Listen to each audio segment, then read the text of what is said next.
and today we will start our new chapter. This is chemical kinetics. इस chapter में हम लोग पढ़ते हैं about rate of reaction and factor affecting rate of reaction as well as mechanism of a reaction. मतलब this is branch of physical chemistry which deals with rate of reaction, factor affecting rate of reaction and mechanism of reaction. So in this chapter we have to study rate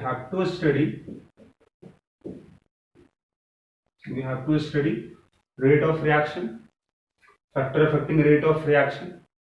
और factor affecting rate of reaction में यहाँ पर what are the factors.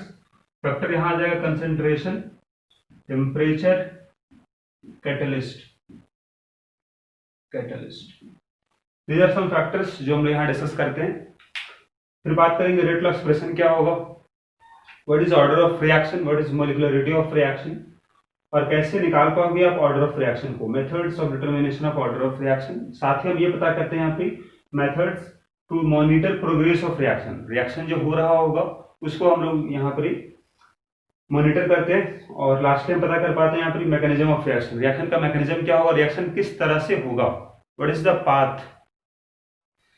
तो ये सारा path हम लोग यहाँ पर so these are the topics जो यहाँ हम लोग डिस्कस करना है. So first we will discuss rate of reaction. So we will define rate of reaction. What is rate of reaction. पहले हम बात करें what is meaning of rate. Rate का मतलब क्या होगा, रेट का मतलब होगा किसी भी क्वांटिटी का change with respect to time. Rate means change of any quantity with respect to time. अगर हम बात करें रेट ऑफ रिएक्शन का मतलब क्या होगा, तो रिएक्शन में कौन सा क्वांटिटी जो चेंज हो रहा होगा टाइम के साथ, तो चेंज होगा, कंसंट्रेशन चेंज होगा. जब रिएक्शन प्रोसीड करेगा तो रिएक्टेंट का अमाउंट जो होगा वो कम होगा, प्रोडक्ट का अमाउंट धीरे धीरे इंक्रीज होगा, तो कंसंट्रेशन चेंज होगा. या फिर बोल सकते हो आप अगर गैस अगर इन्वॉल्व है तो प्रेशर चेंज होगा. तो यहाँ पे ये बोल सकते हो for chemical reaction rate of reaction is defined as change in concentration और pressure with respect to time. हम यहाँ बात करने वाले हैं type of reaction on the basis of rate, कि रिएक्शन का जो रेट होगा या फिर रिएक्शन का जो स्पीड होगा, रिएक्शन होने का जो स्पीड है उसी को बोलते हैं रेट ऑफ रिएक्शन. तो इससे अकॉर्डिंग हम क्लासिफाई करते हैं रिएक्शन को तीन पार्ट में. पहला पार्ट होगा वेरी फास्ट रिएक्शन, सेकंड होगा वेरी स्लो रिएक्शन, थर्ड होगा मॉडरेट रिएक्शन. तो पहला बात करते हैं, first one is very fast reaction.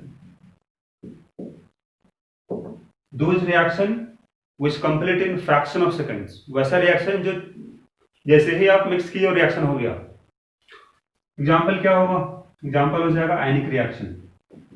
Ionic reaction जैसे अगर सपोज यहाँ पर ये अगर आप AgNO3 लेते हो और इसमें अगर आप ऐड कर दो, example we add here NaCl, तो जैसे ही आप ऐड करोगे दोनों सॉल्यूशन को, दिस आर एक्वा सॉल्यूशन, ये एक्वा सॉल्यूशन ही होगा. जैसे ही मिलाओगे आप, दोनों ही सॉल्ट है, दोनों ही कंप्लीट आयोनाइज्ड फॉर्म में होगा एक्वा सॉल्यूशन में या फिर वाटर में, क्योंकि दोनों ही जो यहाँ पे सोल्यूबल सॉल्ट लिया गया है. तो जैसे मिलाओगे आप, they will exchange there ions. यहाँ पर Ag प्लस है, Cl माइनस है, it will form AgCl. This is precipitate, this is white PPT deposit हो जाएगा. और साथ ही यहाँ पर सोडियम प्लस यहाँ माइनस नाइट्रेट आयन है, इट विल फॉर्म NaNO3. तो यहां से आप ये बता सकते हो कि जैसे ही आप ऐड करोगे दोनों सॉल्यूशन को, वैसे ही जस्ट ऐड किया आप व्हाइट पिपिलिटी यहाँ पे AgCl का बन जाएगा. वेरी फास्ट रिएक्शन एग्जांपल ये हो गया. हम बात करते हैं next one, very slow reaction. Very slow reaction are those reaction which takes years for completion. मतलब ऐसा रिएक्शन जो इसका कंप्लीट होने में सालों लग जाए. मतलब आप यहाँ एग्जांपल अगर इसका एग्जांपल सकते हो आप, रस्टिंग ऑफ आयरन. ये हम डिस्कस कर चुके हैं यहाँ पर इलेक्ट्रोकेमिस्ट्री में. दिस इज मॉडरेट रिएक्शन का मतलब यह होगा वैसा रिएक्शन जिसका रेट ऑफ रिएक्शन जो होगा वो फाइनाइट होगा.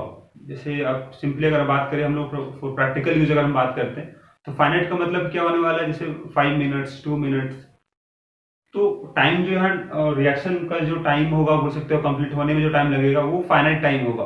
तो moderate reaction takes finite time for their completion. Example अगर बात करते हैं इसमें, एग्जाम्पल होगा मॉलिक्यूलर रिएक्शंस। एग्जाम्पल इसका हो जाएगा molecular reaction. Molecular reaction example is suppose N2 plus H2 it will form NH3। तो अगर आप इस रिएक्शन में अगर यहाँ हम लोग देखते हैं तो इस रिएक्शन में मॉलिक्यूल्स हाइड्रोजन का कंबाइन करेगा, NH3 बनेगा। यहाँ बॉन्ड ब्रेक होगा, यहाँ बॉन्ड नया बॉन्ड बन जाएगा। नेक्स्ट हम बात करते हैं what is the meaning of rate of disappearance of reactant and what is the meaning of rate of appearance of product. मतलब रिएक्टेंट जो खत्म हो रहा होगा उसका रेट क्या होगा, रेट ऑफ डिसअपियरेंस बोलते हैं इसको हम लोग, या फिर बोल सकते हो आप this is rate of consumption, किस रेट से कंज्यूम हो रहा है रिएक्टेंट, और जो प्रोडक्ट बन रहा है उसको बोलेंगे हम लोग, अगर डिफाइन करना होगा फॉर प्रोडक्ट के लिए तो बोलोगे यहाँ पर यार rate of formation of product और rate of appearance of product.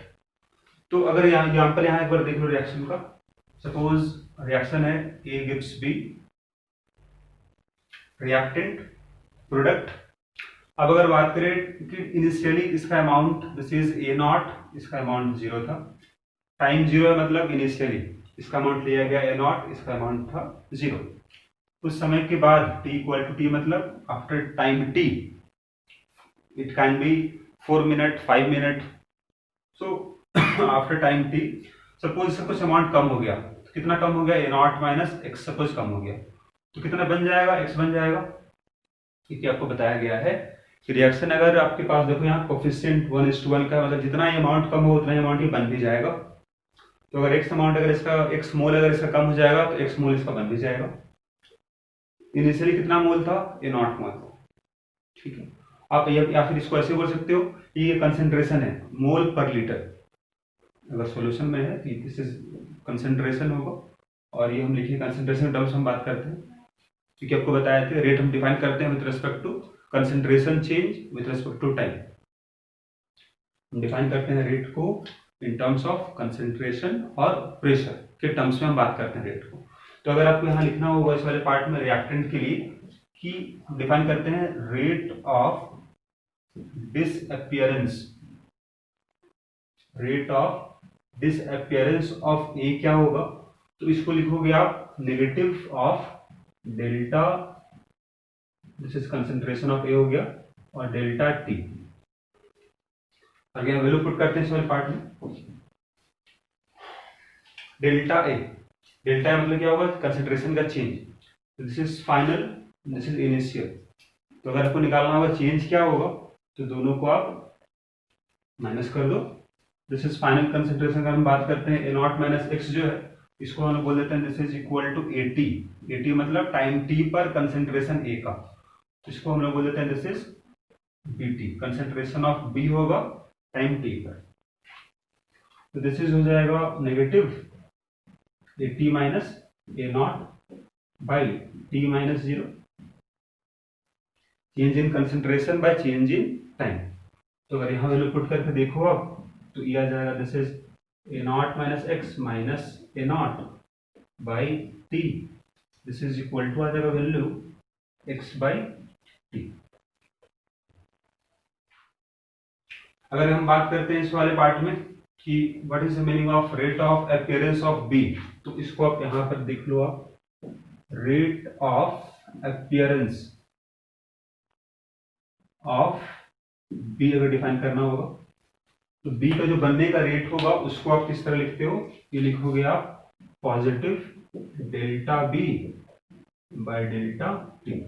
बाकी वैल्यू आप पुट कर सकते हो आप फाइनल माइनस इनिशियल, तो फाइनल यहाँ पर ये हो जाएगा कंसेंट्रेशन इनिशियली 0 था, टाइम t माइनस 0, तो BT value x by T। तो यहाँ से आप देख सकते हैं इस वाले पार्ट में कि अगर इंपॉर्टेंट यहाँ पर क्या होगा आपको जानना कि रेट ऑफ डिसअपियरेंस कैसे लिखते हो आप और रेट ऑफ अपीयरेंस कैसे लिखते हो, दिस इज इंपॉर्टेंट।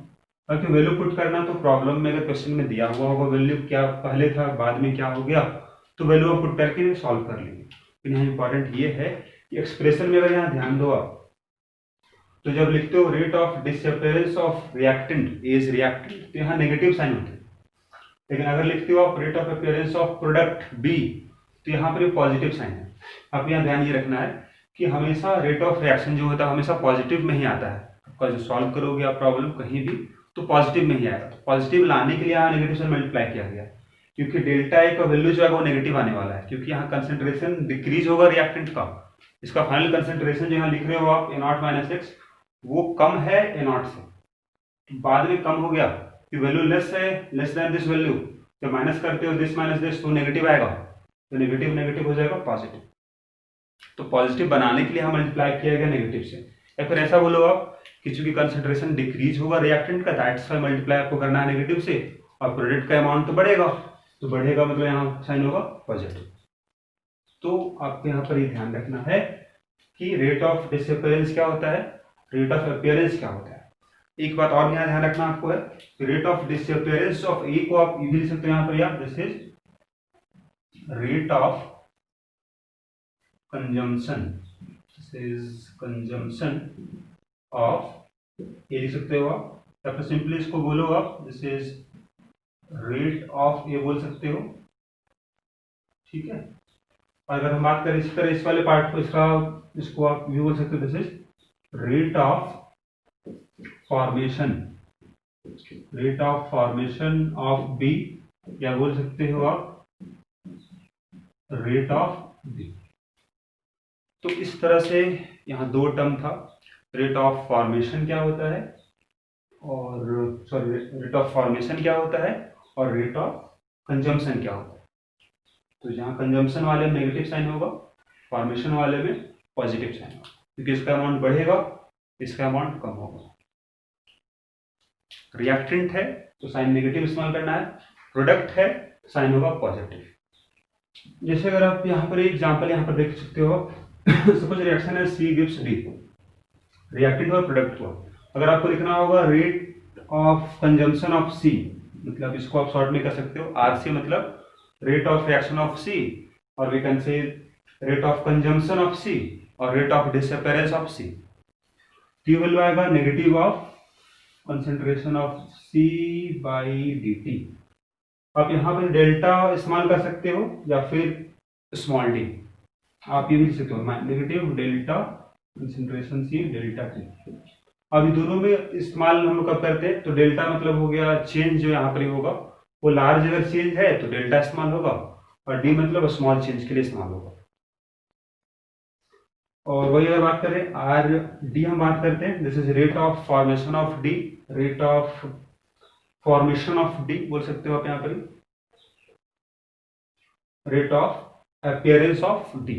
तो ये जो डिफाइन होगा आपके पास दिस इज पॉजिटिव, और we can write here positive delta D by delta T. इस तरह से डिफाइन हम लोग करते हैं। ये पार्ट हो गया this is for reactant, this is for reactant, और ये हो गया फॉर प्रोडक्ट, ये बात होगा प्रोडक्ट के लिए, ठीक है। अब यहाँ हम बात कर लेते हैं कि आखिर यूनिट क्या होगा, व्हाट इज यूनिट ऑफ, जैसे हम रेट जो लिख रहे हैं इस वाले पार्ट में, इसका यूनिट क्या लिखोगे आप, तो बहुत ही आसान देख सकते हो यहाँ पर आप, ऊपर कंसेंट्रेशन नीचे टाइम है, तो कंसेंट्रेशन बाई टाइम, मतलब अगर रेट आपको लिखना होगा तो हम यहाँ बगल में आप देख सकते हैं इस वाले पार्ट में what is unit, unit of rate of reaction. तो यूनिट हम पहले बात करते हैं for aqueous solution, aqueous solution मतलब रिएक्शन अगर हो रहा होगा एक्वस सॉल्यूशन में तो वहाँ कंसेंट्रेशन चेंज हम लोग को मालूम होगा, तो यूनिट जो आएगा रेट का, unit of rate equal to आ जाएगा कंसेंट्रेशन, दिस इज मोल पर लीटर आएगा, और फिर पर टाइम भी आ जाएगा, पर टाइम। टाइम हो सकता है आपका हो सेकंड में हो, मिनट में हो, या फिर आवर में हो, मंथ में हो, ईयर्स में हो, इट कैन बी। ये तो बात हो गई। बात करते हैं सेकंड फॉर गैसियस फेज, कि रिएक्शन अगर गैसियस फेज में हो रहा है तो फिर रेट यूनिट क्या लिखोगे आप, यूनिट ऑफ रेट क्या होगा। तो यहाँ जैसे कंसंट्रेशन यहाँ चेंज होगा, लेकिन अगर गैसियस रिएक्शन होगा तो वहाँ चेंज हम लोग दिखाते हैं इन टर्म्स ऑफ प्रेशर चेंज। तो प्रेशर चेंज और टाइम हो जाएगा, मतलब टाइम के साथ किस तरह प्रेशर उसका डिक्रीज हो रहा है या फिर बढ़ रहा है, तो उसके अकॉर्डिंग हम यहाँ बात कर लेते हैं। तो यहाँ चेंज हो जाएगा, दिस इज एटमॉस्फेयर हो गया, this is unit of pressure, ऊपर हो जाएगा प्रेशर, नीचे होगा टाइम, तो पर टाइम। तो इस तरह से आप यहाँ पर डिफाइन कर सकते हो। अगर कभी आपको कन्वर्ट करना पड़े कि यहाँ एटमॉस्फेयर में यहाँ पर मोल पर लीटर में है, कभी आपको चेंज करना पड़े इसको, इस वाले पार्ट को, तो कैसे चेंज कर पाओगे आखिर, what is the formula we will use. तो आपको मालूम है आइडियल गैस इक्वेशन, फॉर्मूला होता है PV equal to NRT, this is the equation known as ideal gas equation. इसकी मदद से आप कन्वर्ट कर सकते हो यहाँ पर कंसंट्रेशन को प्रेशर में, प्रेशर कंसंट्रेशन में। जैसे अगर पी तो प्रेशर है, यहाँ एन बाई वी हो जाएगा, दिस इज आर टी। तो प्रेशर है number of mole by volume, concentration हो जाएगा, this is C R T. तो कभी अगर आप concentration equal to P by R T, ठीक है। तो अगर कंसंट्रेशन आपको फाइंड करना है, प्रेशर दिया हुआ है, उसको डिवाइड करोगे आर टी से आप, तो कंसंट्रेशन मिल जाएगा। यहाँ पर आर जो होता है this is universal gas constant, इसका वैल्यू बताया गया आपको है 8.314, this is pascal metre cube पर मोल पर केल्विन, या फिर लिखते हैं हम लोग 0.0821 एटमॉस्फेयर लीटर पर मोल पर केल्विन। इसी को हम लोग लिखते हैं फॉर कैलकुलेशन पर्पस 8.3 लिखो इसको आप, 8.3, या फिर दिस इज 25/3। उसी तरह से इस वाले पार्ट को लिखते हैं हम लोग है 0.08 या फिर 1/12।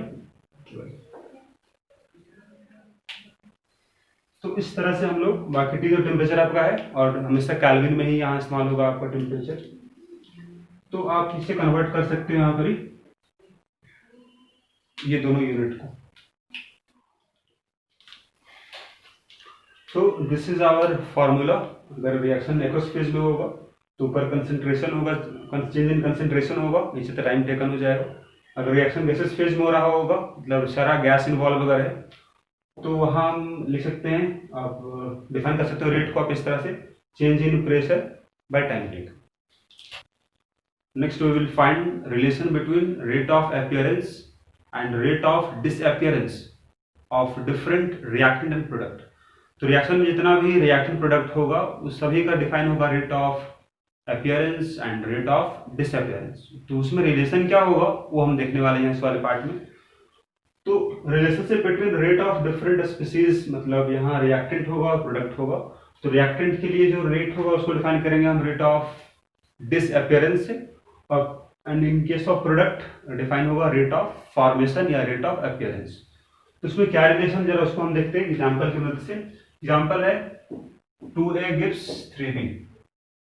अगर बोला जाए टाइम 0 पर, मतलब इनिशियली अगर बात करते हैं, सपोज इसका अमाउंट अगर यहाँ पर a नॉट लिया गया, ये 0 था, तो कुछ समय के बाद आफ्टर टाइम t इसका अमाउंट हो जाएगा a नॉट माइनस 2x, कुछ कम हो जाएगा। अब कितना कम होगा, तो अगर मल्टीप्लाई अगर 2 से है, इस रिएक्शन इज बैलेंस रिएक्शन, जहां पर कोफिशिएंट अगर बात करते हैं a का तो 2 है, इसका कोफिशिएंट 3 है। This is known as a stoichiometric coefficient of a हो गया 2, stoichiometric coefficient of b is 3। Reaction जब बैलेंस करते हो आप तो मल्टीप्लाई करते हैं जो नंबर है उसको बोलते हैं स्टोइकियोमेट्रिक कोफिशिएंट। तो वो यहाँ 2 यहाँ पर 3 है। तो सपोज अगर यहाँ पर इसका 2 मोल्स अगर खत्म होगा तो इसका 3 मोल बनेगा, मतलब इसका अगर 2x अगर खत्म होगा तो कितना बन जाएगा ये 3x। तो this value is known as AT, this is known as PT। AT means concentration A का होगा टाइम t पर और ये कंसंट्रेशन B का होगा टाइम t पर। तो अगर आपको डिफाइन करना होगा रेट ऑफ डिसअपीयरेंस ऑफ ये अगर डिफाइन करना होगा तो इन शॉर्ट लिखो आप, दिस इज RA। तो ये डिफाइन होगा, this is negative dA by dt। एक फॉर्मूला होगा minus D A by D T हो जाएगा, या फिर minus delta A by delta T. तो फॉर वेरी स्मॉल चीज हम बात करते हैं, तो डिफाइन हम लोग करते हैं minus D A by D T. This is D by D T, consideration A का जो चेंज होगा, this is A T final हो गया, इनिशियल ए नॉट होगा। This is D by D T, final concentration कितना होगा, A naught minus two X. This is A naught minus two X minus A naught, तो यहाँ से cancel हो जाएगा। This is two D X by D T. तो इस तरह से आपके पास वैल्यू आ जाएगा, आर ए का वैल्यू आ गया। उस तरह हम बात करते हैं कि what is rate of appearance of B बात करते हैं हम लोग, या फिर बोलो इसको सिंपल आर बी। ये फॉर्मूला आ जाएगा plus D B by D T. तो कंसंट्रेशन यहाँ देख सकते हो, फाइनल जो इसका होगा this is D by D T, final concentration is 3x minus 0। This is 3 dx by D T, constant बाहर आ जाएगा, dx बाई डी टी 0 है। तो अब दिस इज आर बी। अगर यहाँ बोला जाए आपको कि आखिर दोनों का रिलेशन क्या होगा, what is relation between R A and R B, यही तो हमको फाइंड करना था। तो अगर हम बात करते हैं, इसको आप 1 लिख लो, इक्वेशन नंबर 2। तो अगर लिखे हम लोग from equation number 1 what is D X by D T, इसका वैल्यू क्या निकल के आएगा, ये निकल के आ जाएगा आर ए बाई 2। उसी तरह से अगर हम बात करते हैं from equation number 2 what is D X by D T, तो ये वैल्यू निकल के आ जाएगा आर बी बाई 3। इस वाले पार्ट से ना कि D X by D T जो होगा दिस इज इक्वल टू आएगा R A by 2 R B by 3। क्या आप ये लिख सकते हो आप, because D X by D T यहाँ पर जो है ये इसके बराबर भी है और इसके बराबर भी है, मतलब ये दोनों आपस में बराबर होगा, ये दोनों आपस में बराबर होगा, equal to D X by D T. तो ये जो टर्म आपको मिला है D X by D T, इसी को बोलते हो आप, दिस इज नोन एज, इसको बोला जाएगा रेट ऑफ रिएक्शन। तो रेट ऑफ रिएक्शन जो है आपके पास है, इसको सिंपली आप आर से लिखना, और ये आपका है रेट ऑफ डिसअपियरेंस होगा ए का, और आर बी जो है rate of appearance of B है। अगर प्रोडक्ट है तो अपीयरेंस होगा, रेट ऑफ अपीयरेंस होगा, और अगर रिएक्टेंट है तो रेट ऑफ डिसअपियरेंस होगा। तो रिलेशन यहाँ देख सकते हो आप कि rate of reaction equal to क्या आया, rate of disappearance of A by 2 equal to rate of appearance of B by 3। तो अगर यहाँ ध्यान से एक बार देखो आप रिएक्शन वाले पार्ट में, यहाँ मल्टीप्लाइड बाई 2 था, जो मल्टीप्लाई हुआ उसको डिवाइड कर दिया आप यहाँ पे, उससे डिवाइड हो गया आर ए, और बी मल्टीप्लाइड था 3 से, तो वो डिवाइड हो गया 3 से। तो अगर कोई भी रिएक्शन, जैसे यहाँ रिएक्शन सिंपल रिएक्शन लिए थे हम लोग, केवल यहाँ एक रिएक्टेंट था एक प्रोडक्ट था, लेकिन अगर मान लो जहाँ पर रिएक्टेंट एक से ज्यादा होगा, यहाँ प्रोडक्ट एक से ज्यादा होगा, तो वहां पर क्या रिलेशन बन के आएगा उसको जरा देखते हैं। अभी हम बताया आपको कि क्या रिलेशन आएगा, rate of appearance of product and rate of disappearance of reactant में। तो अगर यहाँ देखते हैं हम लोग रिएक्शन, अगर ये था 2a गिव्स 3b, अगर ये रिएक्शन अभी लिए थे हम लोग, यहाँ आप ये बोल सकते हो कि रेट ऑफ रिएक्शन जो होगा, रेट ऑफ रिएक्शन का सिंबल हो जाएगा आर से, इक्वल टू आएगा negative, this is D A by D T, इसको बोलते हैं हम लोग है rate of disappearance of reactant. तो इसको हमको डिवाइड करना होगा 2 से, ठीक है ना, क्यों डिवाइड किया हम लोग, क्योंकि कोफिशिएंट यहाँ 2 है, इक्वल टू क्या आएगा, rate of appearance of D D by D T, इसको डिवाइड करना होगा हम लोग को 3 से, या फिर इसी के लिखते हम लोग है आर इक्वल टू, जो नेगेटिव के साथ जो टर्म आएगा negative D A by D T जो आएगा उसको बोलते हैं हम लोग हैं आर ए, और 2 है equal to D B by D T क्या आएगा, this is R B by 3। This is the relation जो बताए थे आपको। तो अगर रिएक्टेंट है तो रिएक्टेंट के लिए होगा रेट ऑफ डिसअपियरेंस या रेट ऑफ कंजम्पशन, वो नेगेटिव के साथ होगा, और जो कोफिशिएंट उसको डिवाइड कर देना, और किसके बराबर आएगा, तो प्रोडक्ट के लिए हम बात करते हैं रेट ऑफ फॉर्मेशन या रेट ऑफ अपीयरेंस। पॉजिटिव में रहेगा dB बाई dt, यहाँ भी प्रोडक्ट है तो इसलिए dB बाई dt, और यहाँ मल्टीप्लाइड 3 था, 3 से डिवाइड कर दिया, दोनों आपस में इक्वल होगा, और जो आएगा वो उसी को बोलेंगे रेट ऑफ रिएक्शन, क्योंकि रिएक्शन में दोनों इन्वॉल्व है और रेट ऑफ रिएक्शन एक कॉमन वैल्यू है। ठीक है, तो वो कुछ ऐसा एक रिएक्शन और यहाँ देखते हैं हम लोग है 3A + 5B गिव्स 6C।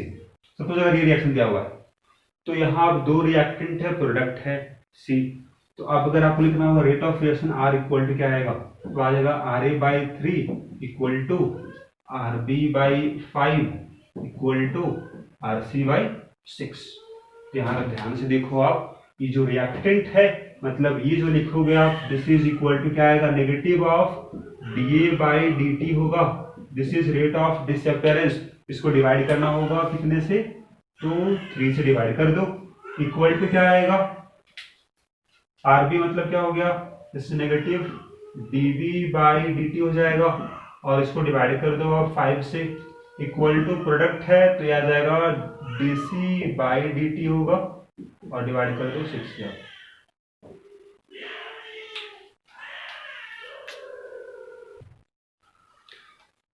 तो यहाँ पर वही बता रहे हैं आपको कि अगर रिएक्शन, सपोज अगर रिएक्शन अगर ये होगा, यहाँ पर दो रिएक्टेंट है, प्रोडक्ट है C बन रहा है सपोज, तो यहाँ पर रेट ऑफ रिएक्शन क्या आएगा, तो rate of reaction of A, या बोलो rate of A/3 rate of B/5 equal to rate of C/6। हम मल्टीप्लाइड 3 था इसलिए डिवाइड किए, 3 से यहाँ 5 था, 5 से 6 था, 6 से। ठीक है, अब ये रिएक्टेंट है मतलब ये क्या होगा, रेट ऑफ डिसअपियरेंस होगा, मतलब नेगेटिव के साथ होगा, नेगेटिव dA/dt डिवाइड किए 3 से। उसी तरह से B भी रिएक्टेंट है तो ये भी होगा, रेट ऑफ डिसअपियरेंस होगा, नेगेटिव में आएगा, नेगेटिव आएगा dB/dt डिवाइड किए इसको 5 से। C है प्रोडक्ट मतलब बनेगा, तो ये होगा रेट ऑफ फॉर्मेशन या रेट ऑफ अपीयरेंस होगा, पॉजिटिव में रहेगा dC/dt डिवाइड किया 6। जैसे देखो आप इस वाले यहाँ पर रिएक्शन देखो दिया हुआ है, रिएक्टेंट हुआ, प्रोडक्ट हुआ। अगर हम बात करते हैं यहाँ पर कि अगर आपको लिखना पड़े rate of reaction, rate of reaction केवल यहाँ लिखा रहे आपको, तो वो क्या लिख सकते हो आप, R इक्वल टू आएगा, this is equal to RA/5 या फिर RB/6 या फिर RC/8। मतलब आप इसको लिख सकते हो इन टर्म्स ऑफ RA, RB या फिर RC, जो भी दिया हुआ होगा आपको, जिस किसी का भी यहाँ पर रेट दिया हुआ होगा, रेट ऑफ फॉर्मेशन या रेट ऑफ कंजम्पशन जो भी दिया हुआ होगा, आप रेट ऑफ रिएक्शन निकाल सकते हो, किसी एक से निकाल सकते हो। लेकिन अगर आपको सपोज निकालना है, अगर आपको लिखना है रेट ऑफ A क्या आएगा, या रेट ऑफ B क्या होगा, रेट ऑफ C क्या होगा। ये चूंकि रिएक्टेंट है तो रिएक्टेंट के लिए आता है rate of consumption, rate of disappearance, तो रेट ऑफ डिसअपियरेंस यहाँ पर आएगा, रिएक्टेंट के लिए आएगा रेट ऑफ डिसअपियरेंस या रेट ऑफ कंजम्पशन आएगा, तो वो नेगेटिव में होता है माइनस, दिस इज dA/dt। ये B भी रिएक्टेंट ही है रिएक्शन में, तो यह आ जाएगा नेगेटिव dB/dt। C प्रोडक्ट है तो ये पॉजिटिव में आएगा dC/dt। आपको बस यहाँ ध्यान ये रखना है कि स्क्वायर ब्रैकेट जो है इस्तेमाल कर रहे हो आप, this square bracket is used for molarity. Square bracket में इस्तेमाल हो रहा है, इसका मतलब इस्तेमाल क्या होने वाला है, मोलैरिटी, कंसंट्रेशन उसको बोलेंगे हम यहाँ पर। तो इस तरह से आप कोई रिएक्शन अगर दिया हुआ है तो आप उसमें रिलेशन निकाल सकते हो, उन रेट ऑफ अपीयरेंस और डिसअपियरेंस में क्या रिलेशन आएगा, और साथ ही हम पता कर सकते हैं रेट ऑफ रिएक्शन क्या है। तो यहाँ पर एक इंपॉर्टेंट नोट क्या आएगा, तो अगर यहाँ ध्यान से देखो आप, ये था रेट ऑफ रिएक्शन, तो रेट ऑफ रिएक्शन जो होगा it will depend on stoichiometric coefficient. यहाँ 5 था, 6 है, 8 है, तो उससे हमको डिवाइड करना पड़ रहा है ना, तभी आप निकाल सकते हो रेट ऑफ रिएक्शन। इसका मतलब पहला नोट यहाँ पर यह आएगा कि rate of reaction depends on stoichiometric coefficient. Second point हम बात करते हैं, इसको बोलते हैं रेट ऑफ कंजम्पशन या फिर डिसअपियरेंस ऑफ रिएक्टेंट, दोनों ही आएगा। अब यहाँ पर ही भले यहाँ पर आप मल्टीप्लाई किए 5 से 6 से, लेकिन यहाँ पर ही आपके पास कोई भी यहाँ पर ही 5-6 यहाँ आपको देखने को नहीं मिलेगा, मतलब स्टोइकोमेट्रिक कोफिशिएंट का यहाँ कोई रोल नहीं होगा। मतलब अगर आप बात करती हो रेट ऑफ कंजम्पशन या रेट ऑफ फॉर्मेशन, वहां पर ही स्टोइकोमेट्रिक कोफिशिएंट का कोई रोल नहीं होगा। सेकंड पॉइंट ये लिख लो आप, rate of consumption and rate of formation do not depend on stoichiometric coefficient. तो यहाँ हम लोग देख लेते हैं what is expression of rate of reaction.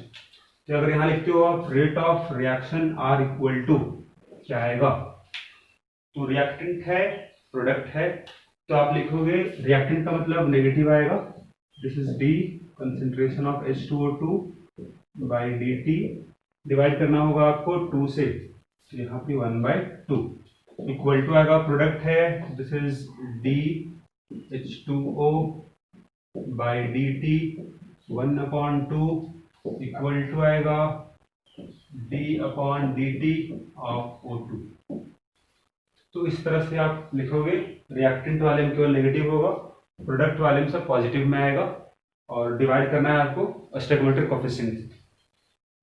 बात कर रहे हैं इस रिएक्शन के लिए, तो यहाँ भी R इक्वल टू आ जाएगा, नाइट्रोजन यहाँ 2 रिएक्टेंट है तो इसके लिए नेगेटिव आएगा, D concentration of N2 dt equal to negative DH2 और dt 1/3 is equal to 1/2 dNH3 upon dt। इस तरह इस रिएक्शन के लिए आएगा R equal to DSO2 by dt, negative में होगा 1/2, नेगेटिव क्यों होगा, क्योंकि रिएक्टेंट है, 2 डिवाइड हो जाएगा, इज इक्वल टू आएगा नेगेटिव DO2 बाई dt, यहाँ रिएक्टेंट था नेगेटिव आएगा, कोफिशिएंट 1 था इसलिए सेम हो जाएगा वैल्यू यहाँ पे, प्रोडक्ट है equal to this is D by dt SO3 के लिए आएगा, और इसको डिवाइड कर दो आप 2 से। तो इस तरह से हम लोग लिख सकते हैं expression of rate. So let us see the problem. जैसे यहाँ देखो दिया हुआ है, रिएक्शन दिया हुआ है आपके पास, reaction is twice of A plus 3B बन रहा है 5C, T इक्वल टू 0 पे कंसेंट्रेशन A का आपको मालूम है, दिस इज 10 मोलर। अब बोल रहा है कि 20 सेकेंड है ना, तो चेंज हो गया, दिस इज टू 5 मोलर, पहले 10 मोलर था अब हो गया 5 मोलर 20 सेकंड में। बताना आपको है कि रेट ऑफ ए क्या होगा, तो आपको मालूम है, फर्स्ट पार्ट देखो, अगर आपको आर लिखना है मतलब रिएक्टेंट अगर है मतलब रेट ऑफ डिसअपियरेंस, तो लिख सकते हो यहाँ पे आप negative, this is DA by dt, तो फाइनल माइनस इनिशियल कर दो, this is final, this is initial, तो 5 माइनस 10 टाइम है 20 minus 0, this is equal to 5/20 equal to 1/4, this is molar per second, क्योंकि टाइम दिया हुआ है सेकंड में, अरे मोलर मतलब मोल पर लीटर है, कंसेंट्रेशन है। नाउ सेकंड वन आपको निकालना है रेट ऑफ रिएक्शन क्या होगा, तो R इक्वल टू मालूम है आपको, दिस इज RA बाई, यहाँ कोफिशिएंट 2 है रिएक्शन में, डिवाइड करना होगा 2 से, आपको RA निकाल चुके 1/4 मतलब ये आ जाएगा 1/8 आ जाएगा, this is molar per second. Third part आपको निकालना है negative of dB by dt मतलब क्या हो जाएगा, दिस इज RB निकालना आपको है, negative of dB by dt, इसका वैल्यू क्या आएगा, तो आपको मालूम है कि अगर रिएक्शन का रेट जैसे लिखोगे आप RA by 2 RB by this is 3 equal to RC by 5, this is the expression. तो यहां से अगर RA मालूम है आपको तो RB निकाल सकते हो ना, तो RB क्या आ जाएगा देख लो, RB इक्वल टू आ जाएगा 3/2 इंटू RA, पुट कर दो RB वैल्यू आप, RA is 1/4, this is equal to आ जाएगा 3/8 आ जाएगा मोलर पर सेकंड। उसी तरह से आप RC निकाल सकते हो यहाँ पे, तो देख लो आप इस जगह पे RC इक्वल टू क्या आएगा, रिलेशन यही होगा, क्योंकि आपको आर ए मालूम है, आर भी आपको मालूम ही है, तो आर सी कितना आएगा 5 इंटू आर आ जाएगा, दिस इज 5 इंटू आर आएगा।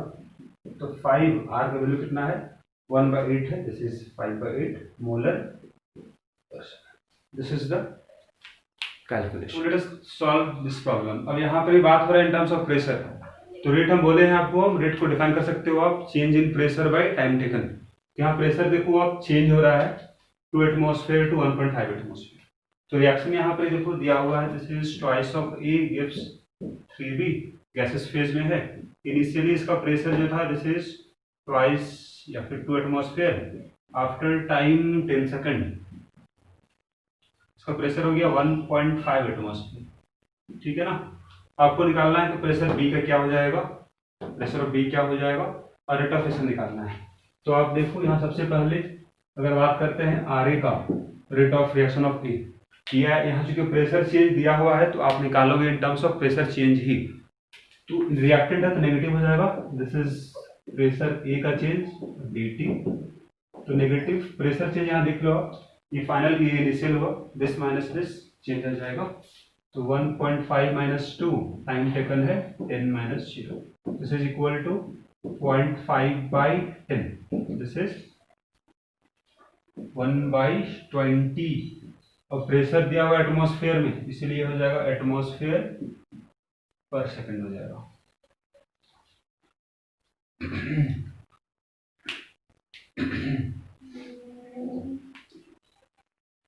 फिर बात करते हैं हम लोग कि आखिर ये तो आर ए हो गया, लेकिन आपको आर निकालना था, आर इक्वल टू क्या आएगा RA/2 आ जाएगा, क्योंकि यहाँ 2 है, दिस इज इक्वल टू 1/40 आ जाएगा एटमॉस्फेयर पर second. This is the answer of first one, first part. लेकिन आपको निकालना फिर है इसी को इन टर्म्स ऑफ मोल पर लीटर के टर्म्स में। ये कितना आएगा आपको बताया था अभी, हम कैसे चेंज करते हो, आप चेंज करते हैं हम लोग, P इक्वल टू होता है CRT, तो बोल सकते हो डेल्टा P इक्वल टू कितना आएगा डेल्टा C इंटू RT, क्योंकि यहाँ टेम्परेचर यहाँ कांस्टेंट है, R is universal gas constant.